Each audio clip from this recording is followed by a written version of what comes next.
man who has had everything taken from him and has been left in a stupor of despair. A woman of unearthly beauty and grace appears to him in his cell, the Lady Philosophy. She tells him that he is a sick man, and that she will treat him as her patient. She tells him that he has lost something crucial to being a human being. Now I know that there is another, and possibly the greatest cause of her disease. He has ceased to know who you are. In losing himself, his morals, his philosophy, and giving away to the tides of fortune, Thesis allowed himself to become misguided.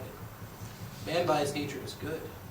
When he gives in to wickedness, he changes until he loses his humanity or redeems himself. This Lady Philosophy has to gradually lead Boethius to understand what is wrong with himself, for his despair to be truly dispelled. The lady says, since people become happy by securing happiness for themselves, yet true happiness is divinity itself, it is obvious that they become happy by securing divinity for themselves. Boethius has to come to the realization that man lives past the mortal life, and what truly matters lies in acquiring something immaterial. Man as we know him today in our present society can be related back to the character of Boethius. He has lost sight of who he is. He has lost sight of his end, his good, his attainment of which is happiness. Man has become depraved, pushing himself systematically through the past centuries towards more beastly forms of unhappiness. Man now seeks what is merely relative to himself as an individual, seeking particular pleasures to fill the emptiness that exists within himself. Man is fostered in inept selfishness, a desire of his own wants and needs, perpetuating a distorted cycle of life. Man is lost, influenced by prominent men that came before him, pining for what allows him to escape culture towards the finite goods of this world. Man's ideas have become fragmented. He has forgotten who he was. Yet, what can be done to improve the situation? What exactly caused this rampant emptiness that perpetuates itself within the hearts of man? What can be said to be the purpose of human life?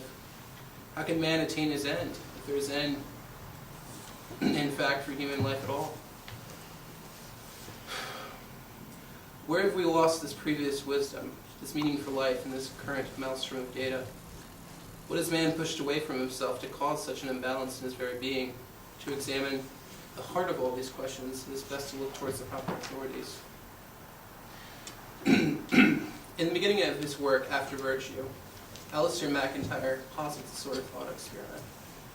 He asks the reader to imagine a world where a series of natural disasters are blamed on by the public, on scientists that live among them. Quote, widespread riots occur, laboratories are burnt down, physicists are lynched, books and instruments are destroyed. From the chaos that ensues from the disasters and the revolution that follows it, a political movement comes forth and abolishes the teaching of science in schools and universities, rounding up and executing the remaining scientists. Much later in time, there is a movement against the radicalism that had taken place, reviving a movement to bring back the natural sciences, gathering whatever scraps that remained, half chapters of books, single pages from articles, not always fully legible because they are torn and charred. Nonetheless, these fragments are re-embodied into sets of practices which go under the revived names of physics, chemistry, and biology.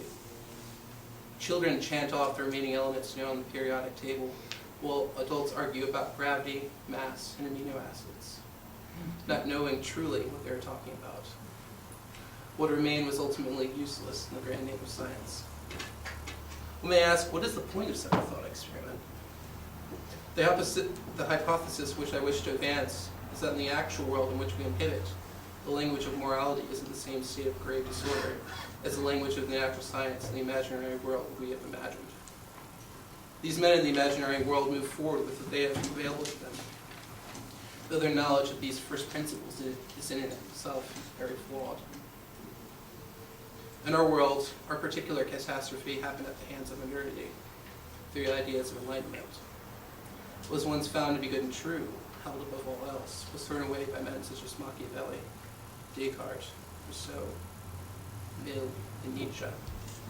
The idea that man has a particular end towards which he should act, the particular tailors that define man as he should be, not as he is, but as he should be.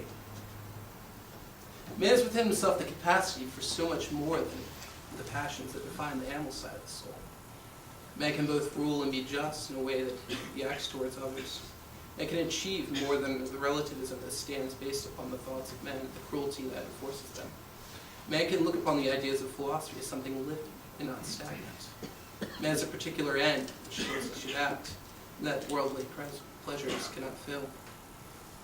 Man is an actor as well as a co-author in his narrative, this narrative being focused towards what perfects his being. It is only through the acceptance of Aristotelean doctrine that man will come to grips with the despair, the loss of his self, which defines our time.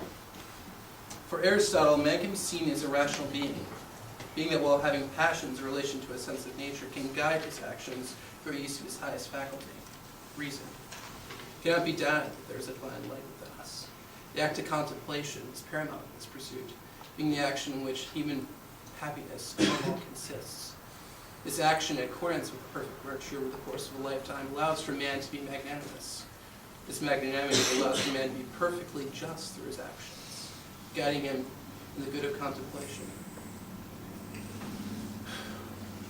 It is the possession of this virtue of justice, being the compilation of all virtues, moral virtues themselves, that is needed in our present time. It is the end towards which all men should act.